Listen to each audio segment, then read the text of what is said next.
سعودی وزیر برائے افرادی قوت اور سماجی بہبود نے مترجم، سیکٹری، اسٹاک کیپر اور ڈیٹا انٹری آپریٹر جیسے شعبوں کو بھی سعودی شہریوں کے لیے مختص کرنے کا اعلان کیا ہے۔ وزیر افرادی قوت کے جاری کردہ فیصلے کے مطابق آئندہ مملکت بھر میں ڈیٹا انٹری، اسٹاک کیپرز، مترجم اور سیکٹری کے پیشے پر صرف سعودی شہری کام کریں گے اور غیر ملکیوں کو ان پیشوں پر کام کی اجازت نہیں ہوگی۔ وزارت افرادی قوت نے نیا فیصلہ لیبر مارکیٹ میں سعودی نوجوانوں کی شراکت کا دائرہ بڑھانے اور قومی معیشت میں ان کی کارکردگی مؤثر بنانے کی قومی پالیسی کے تحت کیا ہے۔ نجی اداروں پر پابندی لگائی گئی ہے کہ وہ سعودی ٹرانسلیٹرز اور اسٹاک کیپرز کو کم از کم 5,000 ریال ماہانہ ادا کریں، ورنہ ان پیشوں پر تعینات کیے جانے والے مقامی شہریوں کو سعودیائزیشن کے شرح میں شامل نہیں کیا جائے گا۔ یاد رہے کہ سعودیائزیشن کا نیا فیصلہ 8 مئی 2022 سے نافذ العمل ہوگا۔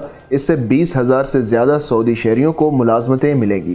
وزارت افرادی قوت اور سماجی بہبود نے سعودیائزیشن کے فیصلے پر عمل درآمد کو یقینی بنانے کے لیے ضروری طریقہ کار اور فیصلے کی تفصیلات جاری کر دی ہیں۔